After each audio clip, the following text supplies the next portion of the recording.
Hello, welcome to this decidedly autumnal mid-September morning in Englandshire.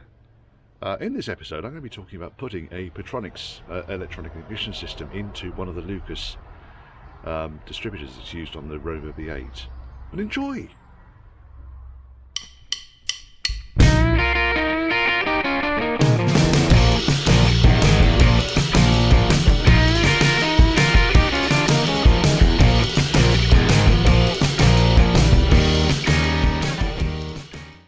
So first question, why do I need to do this? Right, what we've got here is we have got a Lucas 35 DLM8 distributor. Usually very, very reliable on these things. This is the one that was in project car. I wouldn't rev over 3000 RPM. Now, when you look at this thing, you've got the chopper, the optical chopper in the middle here, and you've got the pickup here. And you need to have an air gap between the two, which you set between, so I think it's 12 and 14 thou, or 8 and 14 thou of an inch. However, when the top part of the base plate rocks around, so you can hear it, this part here is designed to move against the base plate, which is fixed into the distributor. When that moves, it's worn out. So really, you need a new base plate. Okay?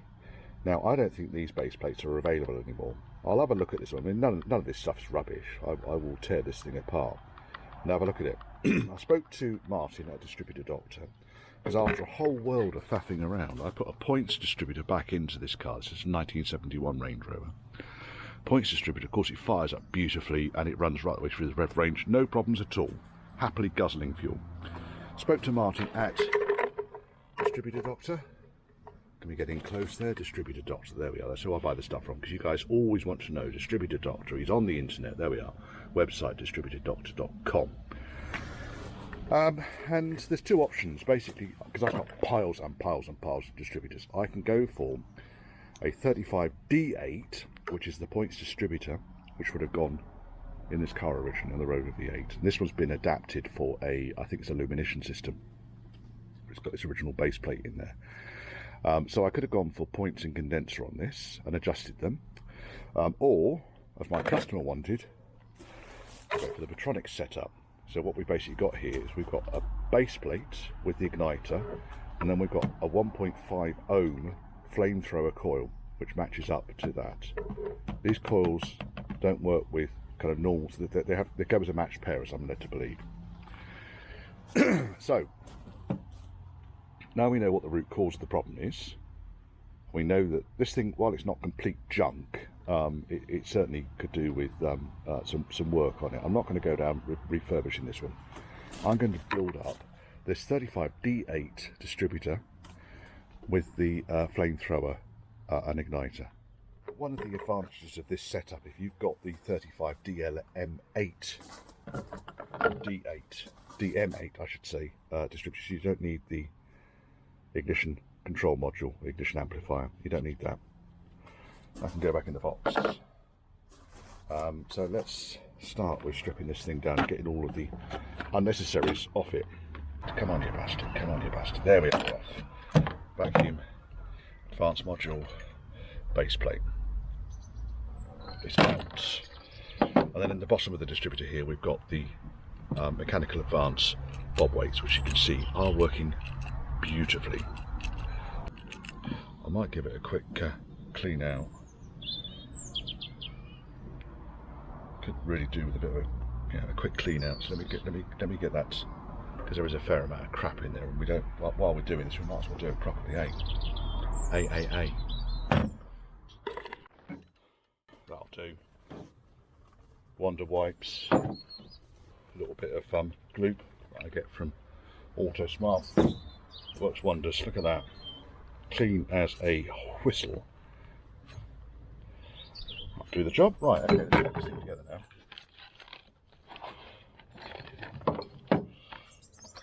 Instructions says, I'm going to follow the instructions here, because otherwise someone will criticise me for doing it incorrectly.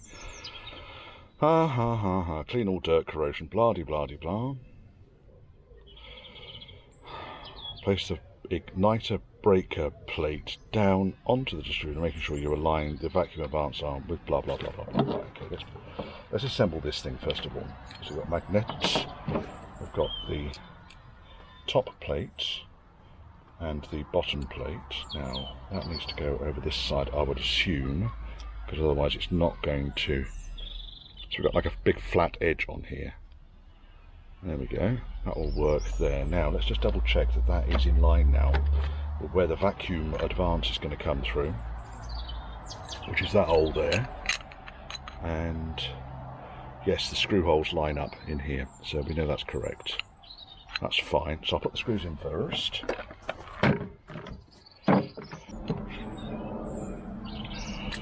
Now I need to attach onto this base plate as well the earth cable from the top section, because they're insulated at the moment and it needs to be earthed, otherwise it won't complete a circuit. So let's balance you up there.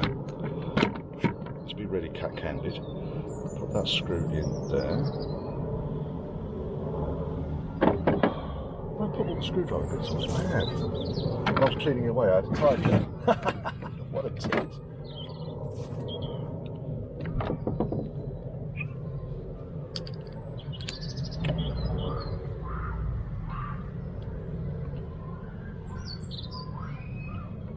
Right, he goes down there, he goes in there, so basically all I'm doing is just making sure that the top plate and the bottom plate are linked together with the very handy built-in earth cable. There we are, that's one. And then I've got two more of those to put in. Vacuum advance next, so we need to check the bloody thing works first of all. So all I do is I suck on that, and if that moves, then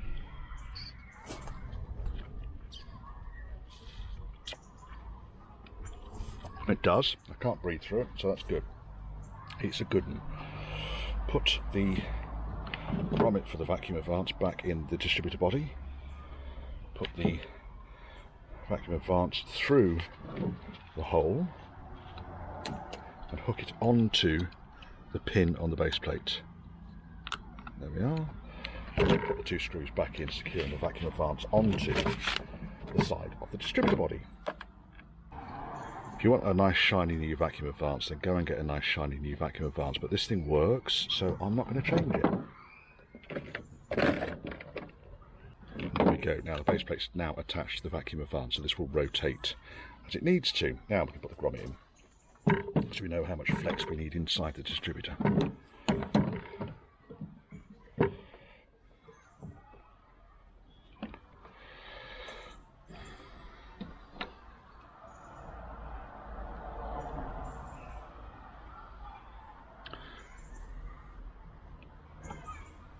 So very, very, very big grommet. It goes in ish. It's in. Yeah, it's in. That'll do it. And really it's just a case now of making sure that there's enough room for this thing to rotate. Which I think there is, because we've got all that there. Right. Chopper. Now these things I traditionally find to be quite, they struggle to push down. It clicks down like that. If you don't click it right down, it ain't going to go on. The second thing you'll need is, because you're putting the chopper on top of the arm, you can't have the fat-bodied rotor. You've got to put the narrow-tailed rotor on, otherwise the rotor just won't fit properly. And that is it. That is the installation complete. Now what I'm going to do next is I'm going to put it into the engine and get it tuned up. Right, before we remove the old distributor, the best thing to do is to crank it over to top dead centre. Now if you've got an old style Range Rover, or your car's got a cranking handle with it, then you can use the crank handle. Alas, this engine's from a 1990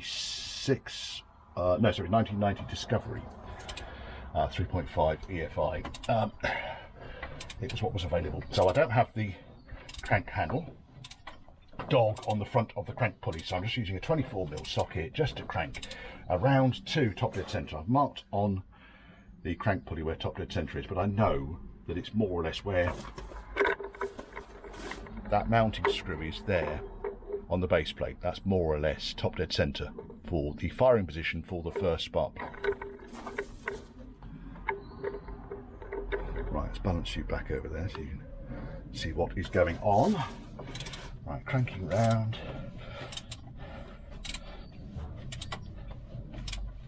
Coming up to top dead centre, which is handily marked on my pulley. There we are.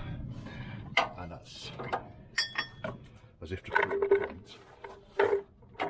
More or less, just this thing, so you're getting close there, more or less where the screw is there on the base plate. So it's a good reference point, because we know that when we put this back in, if the rotor's not pointing towards the screw, we are not at top dead centre in the first cylinder firing. Now this one's a new, brand spanking new, old stock points distributor. Very noisy tractor just went past. Brand spanking new, old stock points distributor, which, after all my issues with the worn out base plate on the 35 DLM8, I lobbed in yesterday because I was just getting fed up with it. So I shall remove this now. And you've got a 9/16 nut down here on a clamp which secures it to the base plate. So let me get that fella out. And then what I'll do is I will get hold of the base plates and the distributor and lift up the whole damn shebang as one. O-ring's good. And there comes the distributor. One distributor out. I can go. This is the wide-tailed rotor. That's the rotor that you'd use on a points-based distributor, and it's very, very slightly taller. But when you put the chopper, the magnet on top of the centre section, I can't think of the name for a second, you lose kind of the height. So if you then put this rotor on top of that Pertronix system, it sits too hard against the carbon pin on the inside of the distributor cap. Makes the cap wobble around, which will annoy you. The new distributor goes in. Now, what I generally find is that you want the vacuum advance to be halfway between the thermostat housing here and the back of the water pump. And then when you've got that halfway between there, you want the rotor pointing at about 3 o'clock. Okay, with the 35 DLM8 and D8, there's like an insulating tab on here for the ignition module. It points exactly at that. However, on this points-based 35 D8, we don't have such a luxury. So I'm just going to have to guess.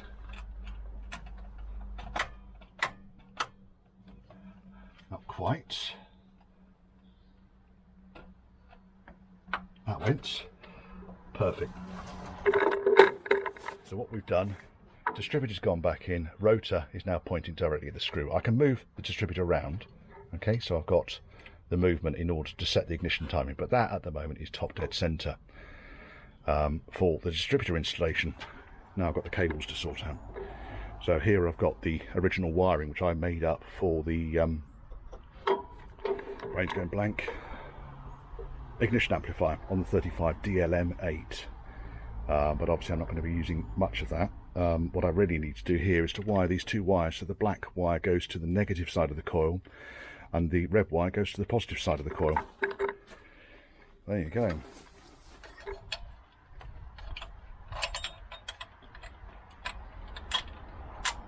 That's it. And then nut needs to go down and onto the post, and then I just wind this nut up finger tight so that I can still move the distributor around when I'm starting up.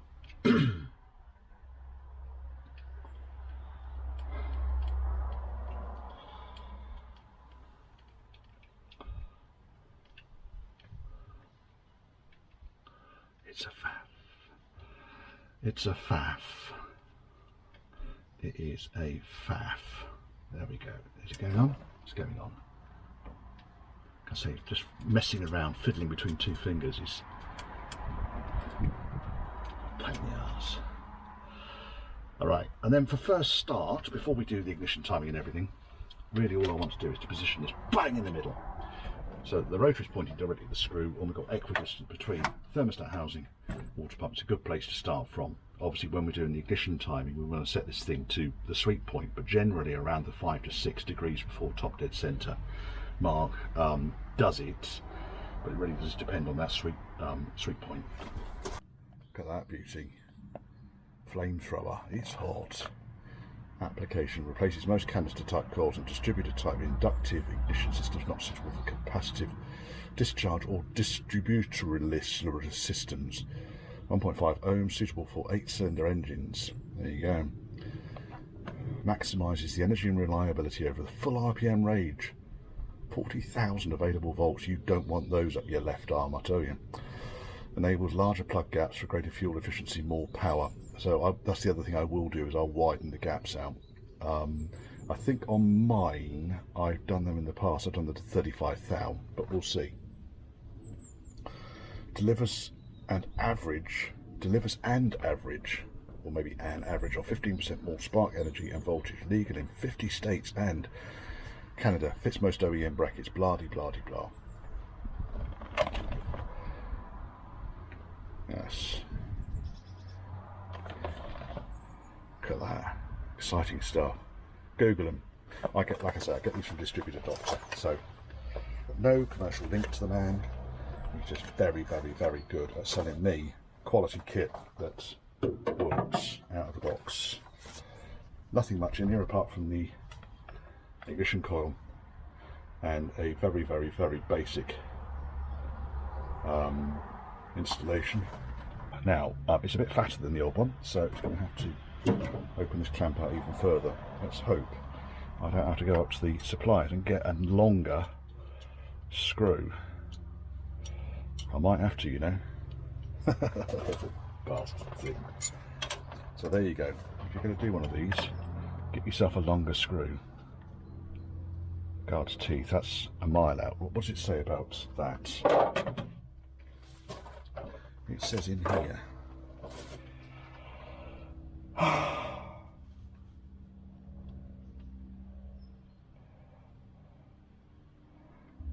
Yeah, it basically wants you to purchase the clamp that's suitable for the coil. Let's just see if I've got another clamp, otherwise I'm going out again.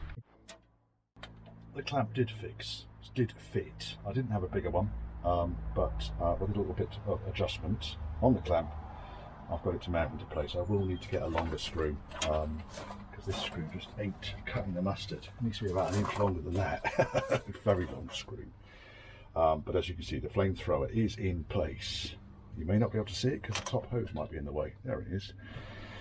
Now, I've stripped back all the insulation and so forth that I have spent weeks of my life putting onto this loom. Oh, literally minutes. And I've taken out the signal wire that went from the coil back, sorry, from the distributor back to the coil, and I've taken out the feed for the ignition amplifier. Don't need either of those, so literally I have got here 2 wires come from the loom.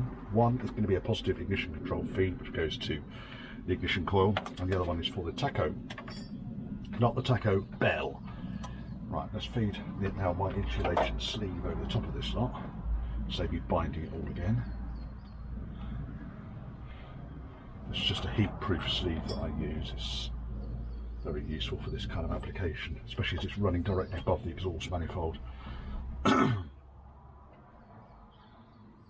mean, it's running sort of over the fuel line as well, so probably it's a little bit of overkill, but you don't need it really. It just looks nice. There you go. Right, we'll put these 2 wires in as well. Bum, bum, bum. There they go. And then I should be able to just connect shit up onto the coil. So there we go, all done, looking nice. Now, when it comes to the coil, top of the ignition coil, they're always marked. This one's got a negative, that one's got a positive. It's written on both sides. Don't fuck them up. If you get it the wrong way round, you're in trouble. There you go. There may be some swearing in this video. Now, as I've said already, 2 fixings on the top here. Actually nice, really nice built-in lock washers on those. Look at that. Don't get any of that normally. And of course the nuts are, because it's American and we love, you know, kind of imperial fixings in the UK, 3/8. None of this 10mm shit.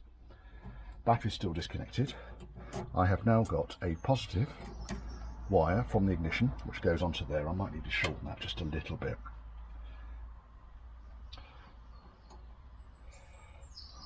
And negative is for the tacho, because that obviously reacts to the signal. And then I'm going to need to make up 2 new ring terminals here for the positive feed for the ignition and the negative signal wire for the ignition. Let's go and get my crimpy crimp. Beautiful, and then we'll just pull those 2 terminals together and do a similar crimp. There we are, and crimp. Fucking beautiful. Squeeze those crimps together, make it tidy, and make it tidy. There we go. There's the positive. A bit of heat shrink just goes up onto the terminal, just in case it's going to earth out on anything. I just do that. All right.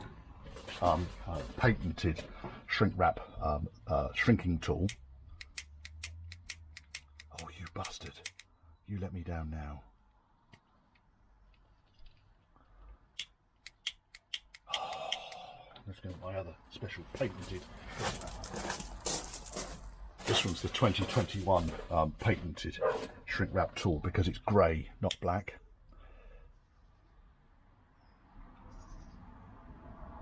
There you go, there's that one. So I can go on there, positive, positive, and fixings are here. I can go on there, and tighten down.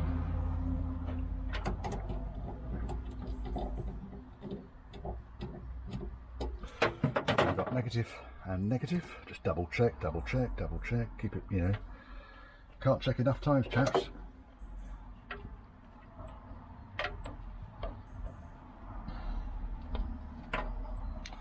And because we already know that other shrink wrappy tool doesn't work properly, what have I done with the other bit of shrink wrap? There it is over there.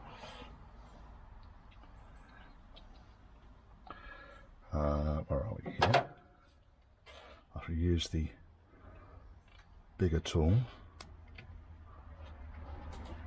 I just bent those bits over there just to make it even fatter.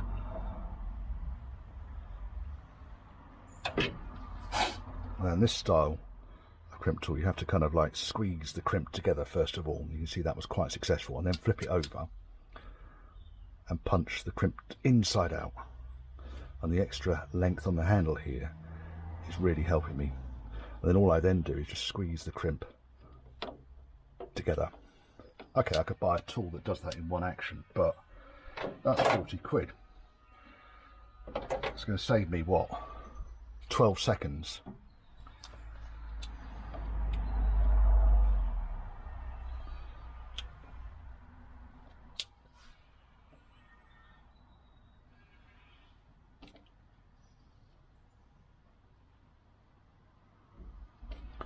There we go. Nicely crimped, look at that. Beautiful crimp. And again, I'll use my patented shrink wrap tool.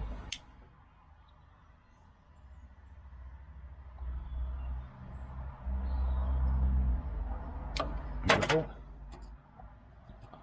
Obviously no fuel leaks in this engine bay. Be aware of using flame in your engine bay. Don't drink battery acid. Try not to consume brake fluid, petrol, etc, etc, etc. Let's pull this sheath up here a little bit. And what I might do is just use a little bit of tape just to bind those together to tidy things up, because that's there is looking dangerously close to the power steering pulley. Yeah, so it's just a case now I need to bind those together. I'll do that. And that can slip back over there. That's good. That's good. That's going to keep these wires out of the way of the drive belts. Just put a little bit around here as well, just to tidy things up. How about that? Right. just make sure each of the HT leads goes on with a solid click, otherwise it ain't connected. I haven't done the plug gaps yet. Let's just check it starts first of all.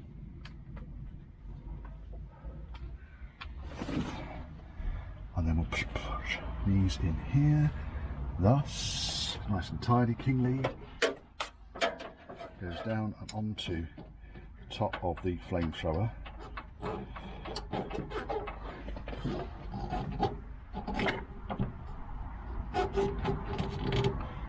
Boom, just a bit too big for it. Push that in there. Right, let's go and see if it starts up. Hey, what do you reckon? Should do. In the middle, everything's clear. Battery connected.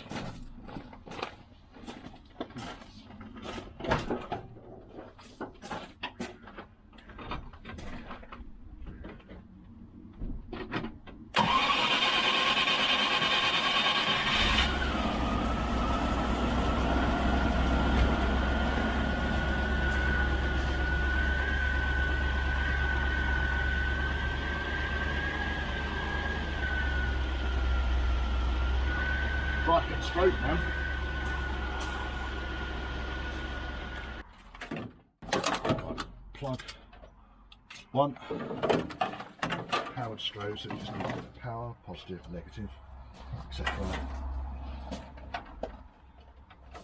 Go and restart.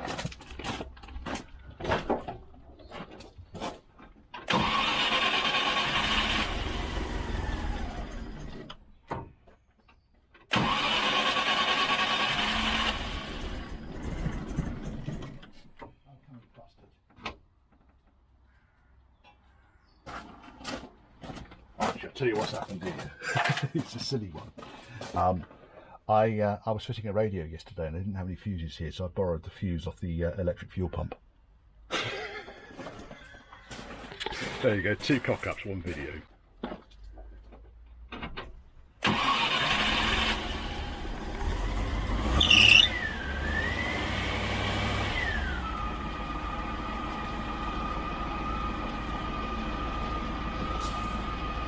It's amazing, always amazing how well these things run when they've got petrol. Right, we're a mile off at the moment. Just be careful with the viscous fan when you're doing this shit, yeah?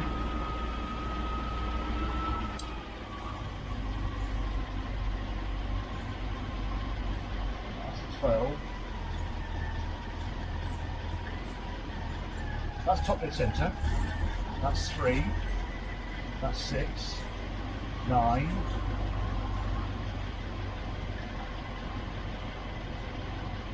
About there. And bear in mind we're on choke still, okay? Let's warm up.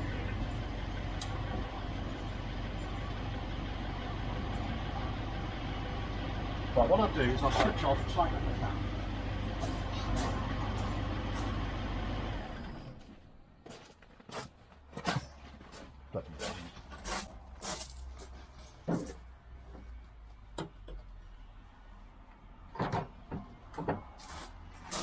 What an imbecile.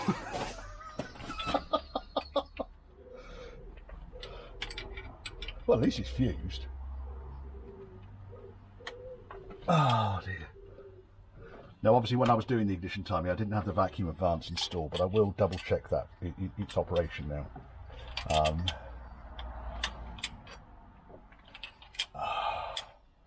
There we are, the clamp's nice and tight. Shorter spanner works. I might get my tools from one.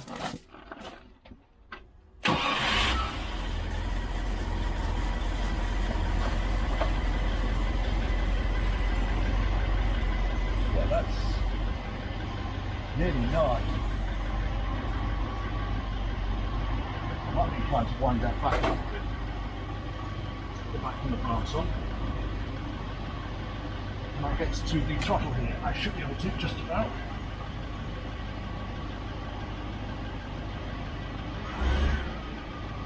That's a bit tight.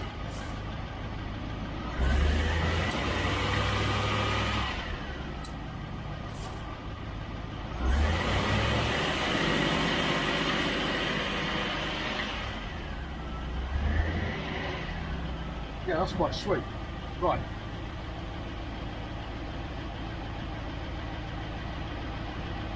Well, I still need to push the boot down, but that's pretty much about it for me. Test drive next. Well, if that was helpful to you, I'm pleased. I do these videos for other people's benefit, to be of help.